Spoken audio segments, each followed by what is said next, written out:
The Himiway A7 is the complete package when it comes to commuter level e-bikes. You get full suspension, both front and rear. You get some really nice Kenda tires, as well as a slew of customizations and hidden features in its display. In this full review of the Himiway A7, we're gonna go through all of the components that make up this e-bike, dive deep in that display and try and show you every one of those hidden customizations and features. Then we're gonna go on a little bit of a ride and I'll show you how this bike overall is to pedal, as well as show you how the bike is to pedal in cadence and torque sensor mode. Yes, the bike does have the ability to switch between those two. Then let's put that 500 watt motor to the test under throttle and pedaling up our hill climb. And then finally, let's go through some reasons that you should and should not consider the Himiway A7 for your next e-bike. But first, let's take a closer look.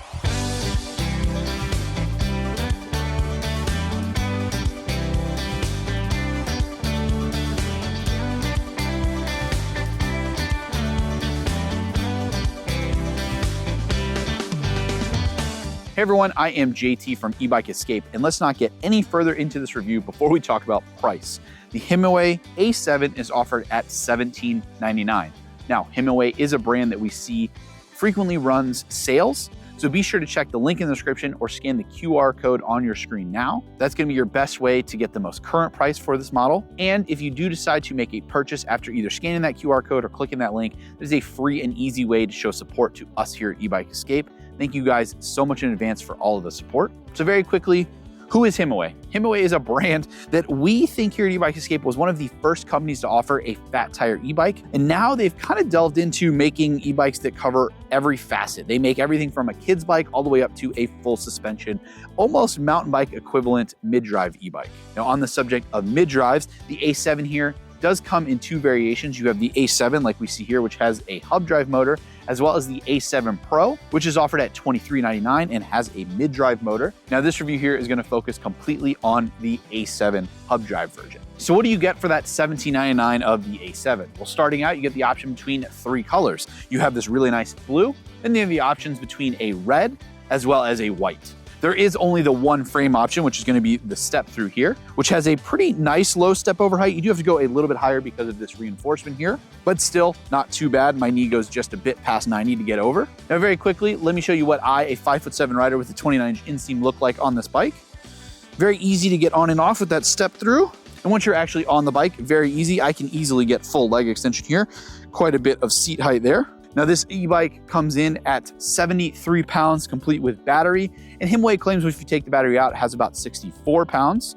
Has a total rider and cargo capacity of 330 pounds. Now that's enough of an overview of this bike. Let's bring you in close and talk about the components. Starting up here in the front, we have these really nice Kenda 27.5 by 2.4 inch road treaded tires, complete with reflective sidewall. As we move our way into the center, we have Shimano brakes slowing you down, as well as a Shimano 180 millimeter front rotor. And then keeping your wheel attached, you have this nice through axle, which not only keeps obviously the wheel attached, is easier to install, also adds a little bit more rigidity to the front fork. Speaking of front fork, as we move up, we have these really nice black stanchions on the fork, but we almost passed over these nice metal full coverage fenders, both front and rear.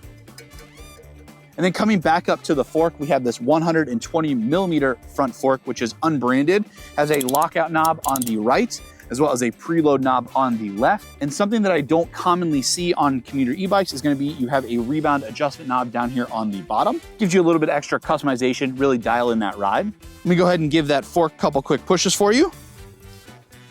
Overall, very nice, smooth fork. You can dial in, make it a bit stiffer overall, as well as dial in that preload. Now, as we work our way up, you will notice no headlight here. It's actually located up on the handlebars. But before we get to there, here's where the wires will disappear into the frame, right behind that Himiway badge, as well as you have these nice bolt holes on each side for mounting a front basket. Look at the front cable wrapping, as well as that front headlight, which again is nicely mounted to the front stem up here. I really like when they do this with the headlights, as it allows the light to shine where you are actually going. This is a pretty bright headlight, it's 120 lux. Now as we come around to the back of the bike, here is our first look at one of those hidden features or customizations you can do on the A7. This rear taillight is flashing. This is mode 2 out of the 4 modes you can select from of the tail light profiles. Now mode 2 is again a flashing tail light, and then upon pulling the brake here, you will notice it illuminates solid. Something we don't commonly see, but man, do I love seeing flashing brake lights built into e-bikes. Coming back up to the cockpit, We have these fairly nice swept back handlebars, which are complemented very nicely by this adjustable front stem. We have a nice locking rubber grip and those Shimano brake levers, a very large keypad, and we have the throttle over here on the left. It is a thumb throttle, matching lever and grip on the right, as well as we have a Shimano 8-speed trigger shifter here. I did have to come into my shop so we could see this display very nicely. The one downfall of really nice color LCD displays is that in sunlight, or really any light outside, they are a little bit hard to see. So starting out over here on the left, we have our up, down button. We have our power button as well as our M button. And then again, that throttle. Turn the bike on, hold down the power button for a few seconds. Boom, Himiway shows up on the display and then right into your display. So breaking down the display, we have our battery percentage up in the upper left, shown as battery bars. We have our speed, nice front and center. We have our trip, odometer, and current assist level. Starts out with off, and then if you go up, you have Eco Plus, Eco, Tour, Sport, and Turbo. And then you also notice you have these bars on each side of the display. The left one is a bar that goes up with the current speed that you're doing, and the right side is the current amount of power that the bike is providing you. If you push the M button, we get average speed, max speed, current wattage output of the motor, the time that you've been riding currently, calories burned, CO2 saved, torque that you're getting from, I believe that's from the rider there, and then the cadence, the current RPM or cadence that you're putting in with your legs, and then back to that trip and odometer. Now, as I said in the walk around, you have those taillight functionalities as well as a slew of other hidden features. To get into those, you're gonna hold the M button, get to this password screen. To put in the password, you're gonna use the up and down button and the M button. Nice breakdown on what you need to do down here, and you're going to put in the code 0510. Get the 0, you push down. Once you push power here, here's where you're going to get into your settings menu. Now, first one is going to be general settings, which are going to be things like trip clear, screen brightness, unit setting, how long the bike stays on. But two things that I do not typically see: default assist level, what assist level your bike starts in. And then down here at the bottom, you can actually change the interface color. They give them the options as men or women's colors, so I basically green or pink. Then to get back, you push the power button. Then we can go to assist system settings. You can very easily change your e-bike class between class 1 or 2. You notice there is no class 3. I will show you how to override it later in the riding portion, show you what this bike is capable of. Max assist speed here. Now, as you see, you max out at being able to increase it to 20 miles per hour. When I show you how to unlock it, you will be able to get up to 28. We're going to currently leave that at 20. Walk assist speed, so you can change the speed of your current walk assist, which you get to by holding the down button, and the bike will go to 4 kilometers an hour. You can set that anywhere between 3 and 6. So you have a nice range there on the bottom. Go back. You can factory reset all of these settings, and you can get into your system info. So again, we're going to go back into assist modes here. Again, there is so much in this display. I'm just kind of quickly running through this. If you want to get in here and play and tinker, you absolutely can. There are a lot of things to change, and this is where it gets pretty intense at the amount of things that you can change. So starting out here, assist torque setting, you can change how many newton meters of torque you're getting in each level of pedal assist. I'm not going to go ahead and change those. I'm going to leave because in turbo, you're getting access to full 60 newton meters that this motor is capable of outputting. Go to assist ratio. You can change the ratio of how much extra power it's giving you. So set the ratio of motor output torque to rider pedaling torque. So it's basically how much multiple of your current torque you're getting, all the way up to that 3.5 there. Power response tuning. You can change your power start, powering, and your power end. Just really, we'll go into one, how rapid it comes on and how smooth it comes on. Everything currently from the factory is set to standard. I'm going to go ahead and leave it that way. Assist sensor switch. This is where we're going to switch between torque mode or cadence mode. Again, really nice being able to pick. You don't need multiple bikes to do what this can do. And then your torque setting. This is where you can change variable speed. You can have it follow walk mode, or you can just completely disable it. Following walk mode there means that it follows the speed cap that you set for walk mode, whether that be between that 3 and 6 kilometers an hour, or you can set variable speed where you can pick it and is what it's set to normally, 20 miles per hour, or you can actually turn that down. So maybe you only want 10, 15 miles an hour because you're just going out for a nice Sunday cruise. You can cap your throttle there. Nice to see that function built in. And then at the very end here, here's where we have safety settings, which is going to be that taillight mode. So you click into it, you can switch between your taillight modes. Now, one thing I realized I didn't say when we were going through this, if you do make an adjustment, don't push the power button. It will not save it. You need to pick your mode and click on the M button here, which is OK or save. So there we go. And then you push the power button again to get back to the main screen. Everything's locked in and you have, again, all of that customization built into the display. Now, I know I did say that I was going to show you in the first-person riding footage how to override the bike, how to change that max speed, but I think I'm actually just going to go ahead and show you now because I'm afraid you won't be able to see the display when I do it quickly on the side of the road. So we're going to go ahead and turn the bike on, push M to get in to the advanced settings here, your settings menu. We're going to input that code again. And then now we're going to go to Assist System Settings, go down to System Info, and then with this display, not going to pay attention to any of that. You're going to push the plus button 4 times. 1, 2, 3, 4. Now here we are inside of the engineering mode. Once you get in here, here's where you can enable the max test speed. So in order to do that, you're going to press M. You're going to turn that into enabled, and that's going to enable the test speed here, which is going to be 28 miles per hour. Now, 28 miles per hour is the max you can set, as well as this is where you need to change your wheel diameter, or if you want to make it so the bike never shuts off, this is where you can do that. Don't really recommend adjusting either of those 2 settings down there, as they don't really serve any benefit in my mind. Now, one quick note while I'm locking in the max speed or class 3 ability here of this bike, it only takes one e-biker to make all e-bikers look bad. So, disclaimer here, please only do this where the trails are safe and you're not endangering any other riders and you understand the risk that you are taking. As again, it only takes one e-biker to make all e-bikers look bad, and trail access can easily be revoked for all e-bikers. Now, we're going to go ahead and lock that in. We're going to push power to go back. We get back to this screen. Now, there is one other thing that you need to do now. And it's going to be max assist speed. We're going to turn that up to 28 miles per hour so that we're getting assisted up to 28 miles per hour. But again, nice that they allow you to make that adjustment, and something that you just have to make sure you do safely. And then as we come down from the cockpit, you get a look at the really nice 4 bottle cage bosses and Himiway branding here on the side. And a up close look at that really nice blue paint job. Now, my favorite bottle cage to use on any e-bike is our ABC cage, which has a nice ratcheting mechanism on it. Really keeps your bottle in place. Now, before we pull out that battery, let's talk about this rear suspension. This is a coil rear spring, which is tucked nicely into the frame here. You can adjust the rear preload on the spring by twisting this little dial here, which will actually put more tension and compress that spring. So if you're a heavier rider like me, you can maybe add a little bit more preload, but just note that you will run out eventually as you run out of threads, or you can lighten it if you want a little bit softer of a ride or you're a lighter rider. All right, let's go ahead and pull out the battery. Now, it's not as straightforward as you would think. You don't simply put your keys in and twist it as the battery gets locked there. So this bike has 2 locking mechanisms that hold the battery in. First one is right there. Now you're going to want to support it. And once your keys are twisted to that first lock place, you're going to press in on the keys while also trying to twist them forward again. And the battery will come unlatched from that second lock. Here's a look at our battery.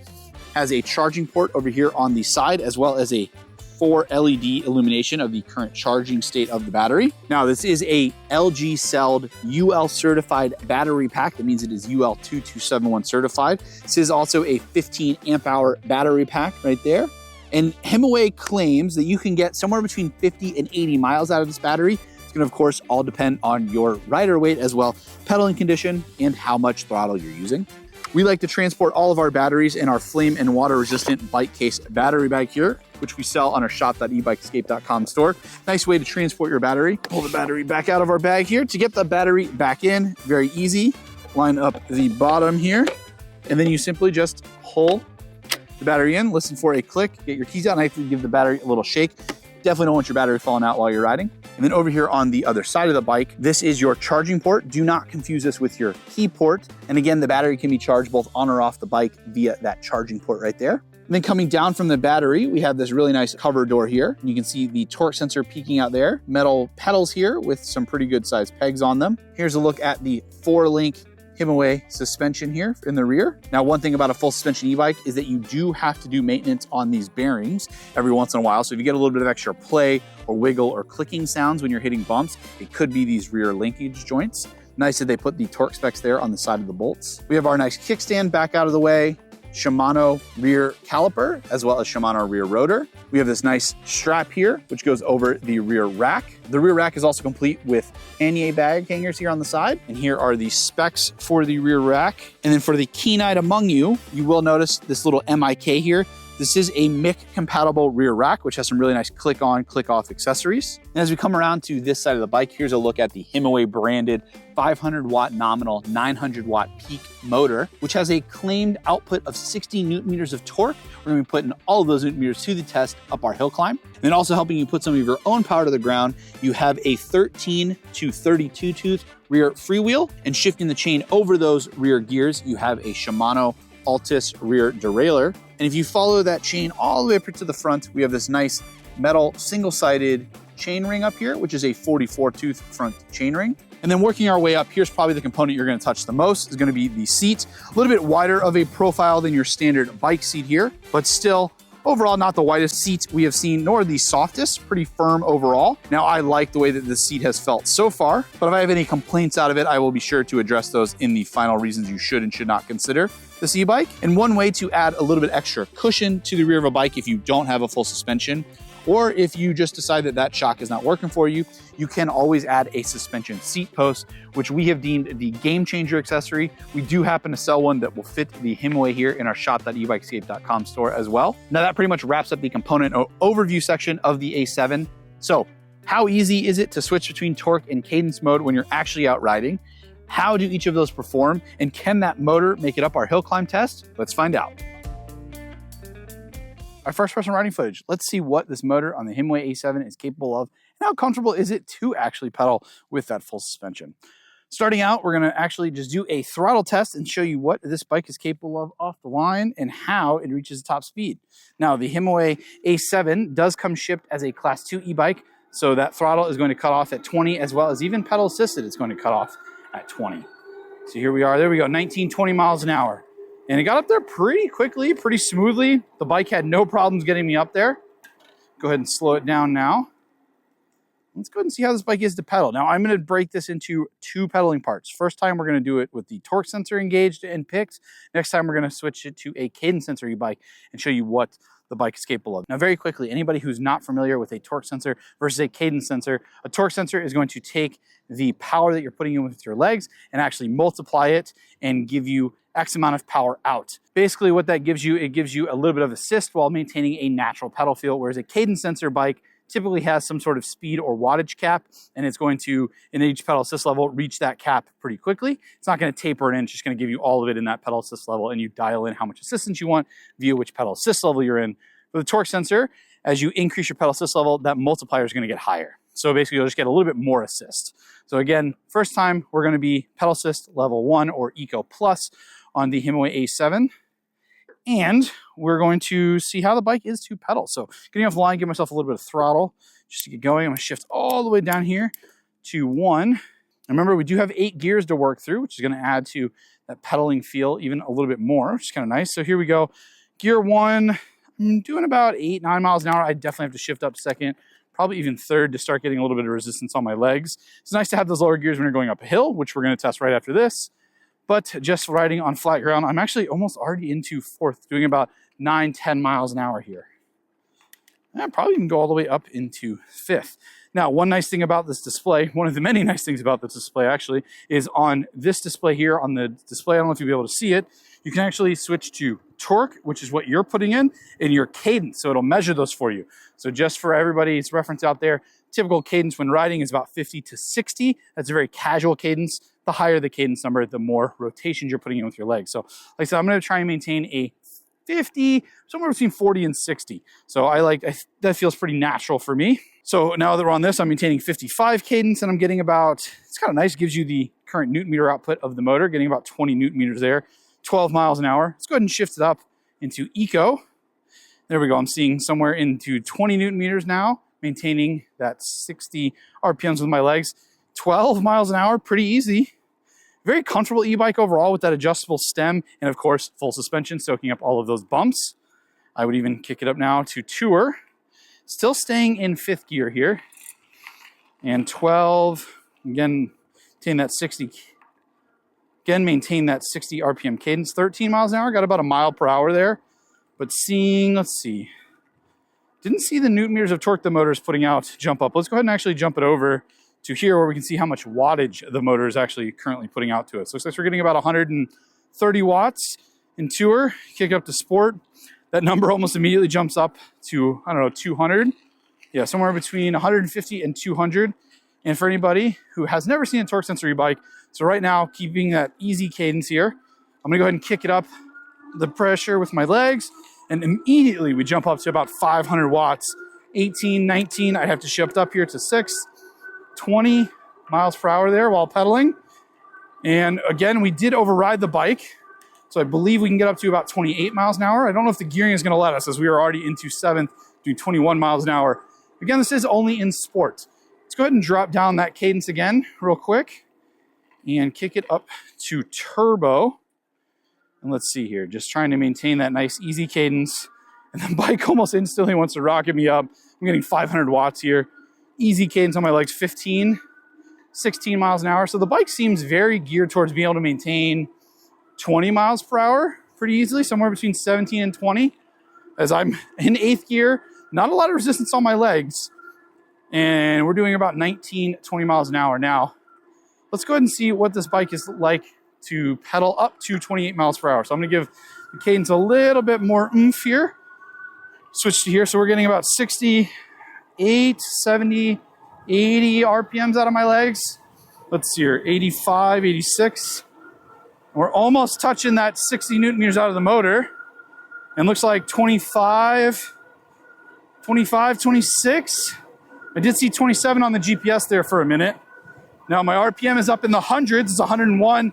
Not really a sustainable cadence. And we're getting about 26 miles an hour. So unfortunately, I don't think this bike is going to be capable of, with its current gearing, of getting 28 miles an hour without a lot of leg work. But again, maintaining that 20 mile per hour cadence, little resistance on my legs here, and it's keeping it there. But I almost consider this ghost pedaling at this nice easy cadence of about 65 RPMs. Now, how quickly can this bike get up to that speed via that torque sensor? Let's go ahead, flip it around, and let's see. Slow it all the way down here. Gear 1, pedal assist level 5, turbo for this bike. And let's go ahead and see how it is to get off the line now. Here we go. 2nd, 3rd, 4th, 5th, 6th, 7th, 8th, 20 miles an hour. 23, 24. Yep, again, 25 miles an hour with a 100 RPM cadence. So it gets up to speed very quickly, especially in turbo. But again, 25 miles per hour looks like it's going to be our top speed. All right, the bike is all switched into cadence sensor mode now. Now, I did leave it on the torque and cadence display section here so that I could show you. So currently, if I try and maintain that 60 RPMs here, the actual Newton meters of torque that it's giving me, sometimes they're spiking all the way up to 60 because, like I said, there's no longer a Newton meter cap. It's actually capping me at the amount of wattage that it's going to output. So let's go ahead and switch over to the wattage display. And of course, I know you can't see all this stuff, but I'm calling it out as we go. So here we go. Eco, switch down to Eco Plus here. And I'm in gear 1, just rotating my legs to trip that sensor. And I'm getting 115 watts. Now, I definitely need to shift up to 2nd, 3rd, 4th, probably even 5th, maybe even 6th, honestly, before I start to feel any resistance on my legs here. Now, the wattage that the motor is giving me as soon as it senses that I'm spinning my legs is getting up to about 115 watts in Eco Plus. Go ahead and kick it up to Eco now. And again, 200, 230 watts, 280, 290 watts. And I would actually shift up all the way to 7th here. And the bike is pretty much capable of maintaining me here at 16 miles an hour, just cruising. Go ahead and kick it up into turbo now. Could hear the motor get a little louder. Yep, 450, 460 watts here. I would definitely have to shift up into 8th. Again, 460 watts, 18 miles an hour with that nice easy cadence. Almost no resistance on my legs, very easy here. And I would kick it up now all the way to sport. Felt the motor kick up again. 590, 620 watts here. And we're getting up to 21, 22. 630 watts. Woo. I'm going to kick it up to turbo here, and then we're going to turn this corner, and we're just going to see how fast it gets up to speed here, because we're going to get that. Let's see, what are we getting out of wattage? I'm assuming we're going to get, yep, almost 800 watts right away. So 800, 782, 790 there for a sec. And yeah, 24, 25 miles an hour. Complete ghost pedaling here on my legs just to keep that sensor tripped. Oh, there we go, almost 26. There we go, 26 miles an hour. 27. Yeah, 27 miles an hour under cadence sensor mode. So the motor is completely powerful enough of getting you up to that speed, just that the torque sensor is going to require you to put in quite a bit of effort. Now, one quick thing before we put the motor to the test up our hill climb test in both torque and cadence sensor mode is there's a lot of adjustments within that display. So you could tweak and modify some of the output settings of the torque sensor via how much of a modifier it's giving you and things like that to maybe be able to achieve those higher speeds in torque sensor mode. But this is just what the bike is capable of stock and right out of the box. So now, without any further ado, can this motor make it up our hill climb test? Let's find out. All right, here we are getting into the hill climb portion of the test. We're actually riding down the hill, starting this test out, just so I can chat with you guys for a minute. So if you're familiar with our channel, this is the hill that I test all the e-bikes that I review on the channel on. And you will also be familiar with that we like to test the bike typically twice up the hill. First time under throttle power alone, and the second time we like to flip it around and go back up while pedaling. Now this review is going to be a little bit different as we're going to have 2 pedaling sections coming up this hill. Reason there's going to be 2, we have that torque and cadence mode. So I kind of want to give you an idea of what this bike looks like via pedaling up the hill in both of those modes. As the torque sensor and cadence sensor have different characteristics, they're going to bring you up the hill a little bit different. So again, first time up the hill, we're going to go up via throttle. When I loop around and come back down, I'll give those brakes a good test. Excited to see what these Shimano brakes can do. They obviously didn't hurt me at all coming down there, but we'll bring you guys in close and we can see how they work when they get real hot. So here we are going up under throttle. Now this is a worst case scenario for the bike as we are providing none of our own power. I'm gonna go ahead and flip the display here and have it show the wattage that the motor is currently outputting. So it's currently outputting 830 watts. And that's, yeah, that is the most important information the display has for us right now. Looks like now we're settling in around 8 and the hill gets a little bit steeper up here. I imagine it's gonna drop probably to 6 or 7 is gonna be my guess. There's 7. Oh, yep, still slowing down. Into 6. And remember, I am a 230-pound rider, and so getting up this hill is not the easiest thing for this bike. So here we go, about 5 miles per hour there. Now, it's still going to make it up the hill. I can tell you it's definitely doesn't feel like it's going to quit, but it is slowing down. When I typically get to about 6, 7 miles an hour, that's where I'm going to start pedaling. We touched 4 there. So it was a high 4, 4.8, 4.9. But other than that, yeah, hill kind of tapers off now. So if you're planning to ride up very steep hills without providing any of your own power, you may run into some struggles if you're around my weight, but anybody lighter probably is going to zoom right up some of these hills as this motor feels very powerful and capable. All right, so now, like I said, we're going to whip it back around, go down. Let's test out those brakes. I like to get to about 20, 25 miles an hour and then give the brakes a good slam. So there we go, 25. I'm actually having to shift my weight back here. Yep, rear wheels locking up. Shimano brakes slowing the bike down very nicely. Now, this is the first time I've seen Shimano brakes on an e-bike. I have seen them on other mountain bikes and other bikes that I've ridden. Here we go, 25 miles an hour again. Woo, that rear wheel locks up without much effort there. I actually had to almost barely touch that lever. Now, you can tell they're definitely nice and hot, bedded in, and these brakes are working. Here we go, try it one more time. About 20 miles an hour there. Yeah, no problem. They didn't fade away. There was braking power there the whole time. All right, so this time up, we're going to shift the bike all the way down into Eco Plus, the lowest pedal assist level, and shift down all the way into Gear 1. And I'm going to try and maintain that same cadence from the riding portion, about 50, 60 if I can. We'll see what this bike is capable of doing. And I'm going to leave it on the watts area so we can see how many watts the bike is giving us. Now, we are in torque sensor mode. So this time up, we're going to go under torque sensor. All right, I would have to shift up before the hill starts here. Second. Probably even about third here, and we are in Eco Plus. Okay, shift down to second there. Now Eco Plus doesn't appear to actually be giving me any wattage right now. Oh, yep, I would probably have to shift up here, pedal assist, shift up to Eco. There you go. Motor is showing me it's giving me wattage now, getting about 120 watts, 130 watts. Remember though, under the advanced settings, we could go in and modify how much torque and wattage it's giving me based on how much power I'm putting out with my legs. And so like any torque sensor, getting about 125 watts right now. But if I wanted more, simply put in a little bit more effort with my legs, and I'm getting 150, 160 watts there. Now, that was me putting in a pretty good amount of effort. So I would shift down into first here, and I shifted up to tour. We're getting about 192 watts. Again, I'd probably shift up sport. There we go, 325 watts here, keeping that nice easy cadence. 340 watts. And shift it up all the way to turbo. And with that low cadence on my legs, bike is pretty easy to get up, about 460 watts. Probably put it in a little bit faster of a cadence, a little bit more effort, and there we go, 500 watts. Here we go, 7, 8 miles an hour. Not much effort or load on my legs. I'm just a little tired from the beginning of that hill, putting in all that extra effort there. So let's go ahead and loop back around and let's show you what the bike does in cadence sensor mode. All right, still Eco Plus and Gear 1 here. Go ahead, flip her back around. And like I was saying, immediately start pedaling and the bike immediately gives me almost 115 watts. I shift up to second, probably even third, and here's where the hill is gonna get started. And it doesn't matter how much effort I put in with my legs or what cadence I put in with my legs, that's the most wattage I'm gonna get in Eco Plus. Shift down probably to second there. I'm gonna go ahead and shift up into Eco.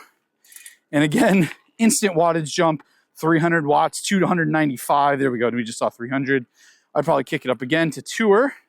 And yeah, 480 watts, which is almost the peak that we saw out of this bike under torque sensor mode. Because, you know, trying to pedal up a hill, you have to put in more effort. And yeah, just wasn't trying to keep that easy cadence. It's a little harder. Here we go, kick up sport mode. 500, 620, 650. That seems about right. 656 to be exact. I mean, 8, 9 miles an hour here. Cruising up it. Gear 2, haven't had to shift down yet. And then the very top pedal assist level, turbo, 815 watts, 828 watts. It's touching almost 9 miles an hour. Little discrepancy, of course, between the display and the GPS. Yeah, 9 miles an hour. You could easily hold that cadence, but of course it's going to come at the usage of more of that battery. All right, that concludes the components and all of our riding testing for the Himiway A7. Let's throw it to some third-person riding footage and give you some reasons you should and should not consider the Himiway A7 for your next e-bike.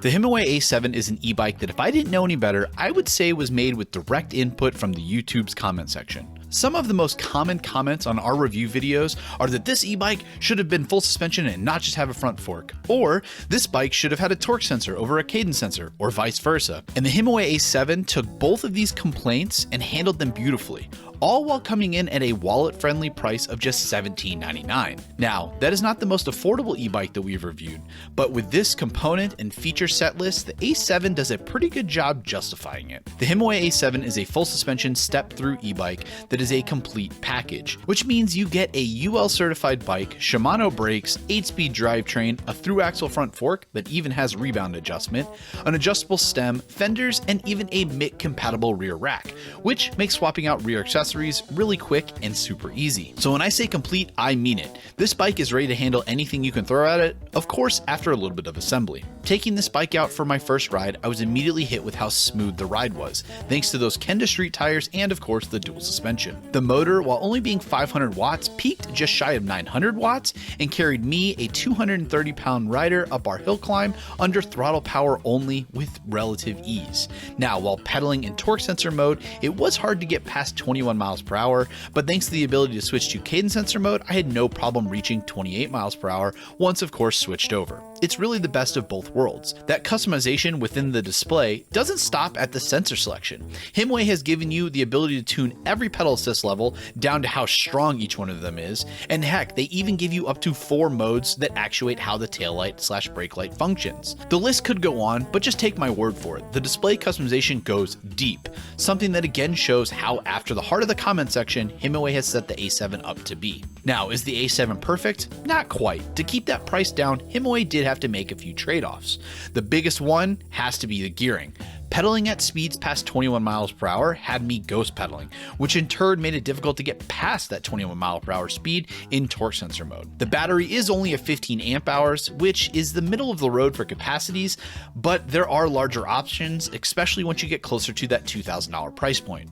And while the display's customizations are vast, unlocking the bike's ability to hit speeds past 20 miles per hour is not easy. You have to access engineering mode by clicking a series of buttons instead of simply picking a selection from a menu for Class 3 mode.